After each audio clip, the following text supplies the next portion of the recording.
Hi, everyone, and welcome to another episode of Ancient Warfare Answers with me, Murray, your weekly fix of ancient warfare tidbits and knowledge, hopefully. We're answering questions from viewers or listeners from all our different formats and forums. So you too can ask a question, whether it be on Facebook or sending it by messenger or good old-fashioned letter. And, of course, you can send us an email as well. And we're on Patreon, so www.patreon.com/ancient warfare podcast. And there you can find 3 different levels to be able to support us and get a copy of the magazine if you want. And also, of course, ask us a question. Now, the question today is, how did armies get or store potable water while on campaign? And the asker says, I visited Masada in Israel a few years ago and it was spicy in the sun. Nice term, spicy.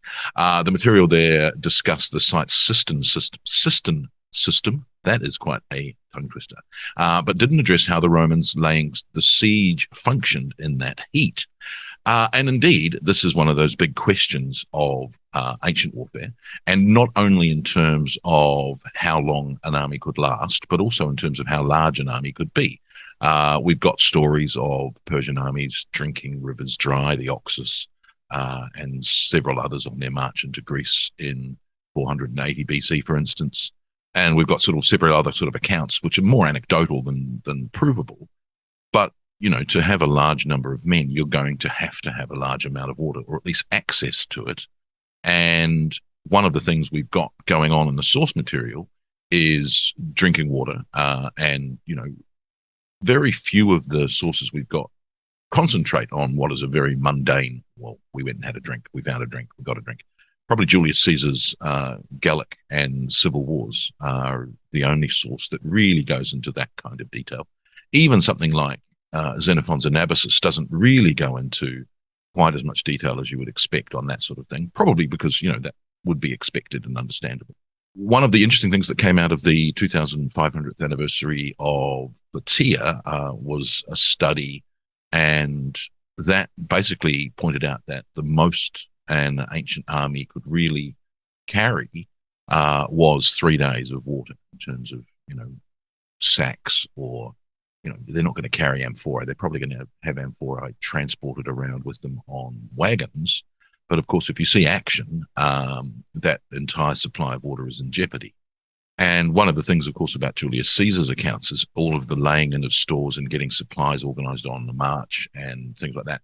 And again, we do get some kind of suggestion of that with even Herodotus talking about the marches, and even the Anabasis, that sending word ahead that supplies should be ready, or making sure that there's a sympathetic king or ruler in a particular area where you're coming to.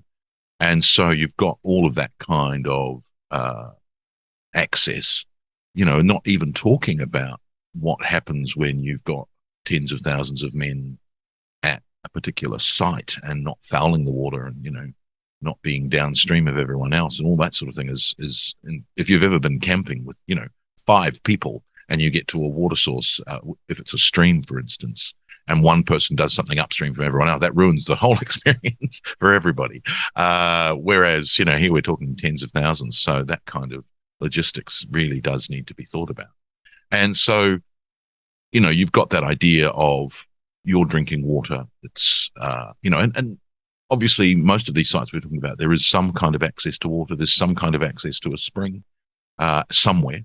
But then you've got these remarkable journeys that are remarked upon by sources such as the Gedrosian Desert by Alexander. And it's interesting because one of the reasons for doing it seems to be because people said it couldn't be done and it hadn't been done before.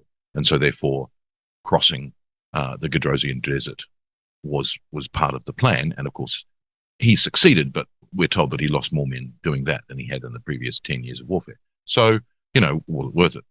Presumably, therefore, that march can only have taken the 3 days that the men could carry for themselves and some additional amphorae of water, but not enough to really meet each person's requirement of water for a day.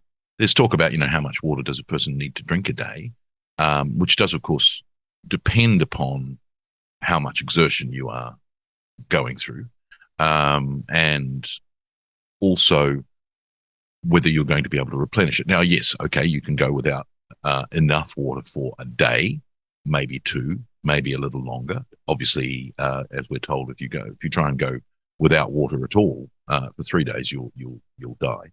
You have to be in a position at the end of that period to be able to replenish the water that you've lost. So, in terms of any extended period of time where you're going to be without water, that's not at all doable. And so, I think that the marches that we have detailed are either rivers or they are oases, or they're springs that are known about, or indeed they're wells that are dug so that you've actually got these sorts of distances sorted out, and it hasn't changed in warfare. I mean, when you read Seven Pillars of Wisdom by T.E. Lawrence, for instance, that kind of idea is still present, and those sorts of sources of water are still known. And one of the aspects of that warfare is one of the underhand aspects of that water is to spoil a water source, to poison a water source. And even in those situations, you find that we're told, that if you throw a dead carcass into a water source, it will poison it, but only on the top layer. You can go under it, which again speaks to the necessity of getting water, even if it's foul, not poisoned, but foul, and drinking water that might not be pleasant, but it's still going to sustain you until you can get to another source of water. So all of those sorts of things really bear in mind about the necessity of having that kind of supply, and not just in ancient warfare. I mean, in terms of medieval warfare and even modern warfare, that is still a major concern and a major logistics requirement of any army on the march. And I think, in these days of running water in taps and pipes, we really do take it for granted that that sort of thing didn't exist for ancient armies, and indeed for many medieval and later armies. You've got urban centers with aqueducts and things like that, but those aren't necessarily available on the march. And I think it's also an interesting thing that I was just doing some reading on the Vandals in North Africa, and when Belisarius takes back the city of Carthage in 533 AD, the Vandals, who haven't really done anything to maintain the aqueducts, but the aqueducts are still working. So the aqueducts in North Africa are still supplying Carthage with its water supply. So that's the original Roman Empire's aqueduct system. And in order to try and defeat the Byzantines in Carthage, they break the aqueduct some distance out of Carthage, which is going to necessitate action. And so the interesting thing there is that you've got the idea that you would sabotage a water supply is not a last resort, but it's an underhand, and it's a drastic measure to take. One of the other things that's interesting about the repairs to those is because they're so beautifully preserved in North Africa today that you can actually see the repairs, but also the idea that one of the reasons Belisarius was able to take Carthage was he took it and then he repaired the walls. And the Vandals, seeing that he'd taken it and repaired the walls, went, oh, maybe we should have repaired those walls in the century that we had Carthage under our control. So, there's that sort of thing as well. But getting back to water, I think it's one of those things that is something to be considered, and also something, for instance, if you win a battle and, plunder the baggage train, is that not also, I mean, when we think of that sort of thing, we're probably thinking mostly about getting weapons and valuables. Is it not also about getting the water that those defeated soldiers brought and haven't had the chance to recover because they're fleeing from the battle? So all of that kind of thing could easily be part of, a victorious army. You're not going to fight with your water necessarily, but if you do, someone's going to take it and drink it. But certainly if you have amphorae of water back at your camp, that's going to be surrendered to the victorious enemy if they follow up and take your camp.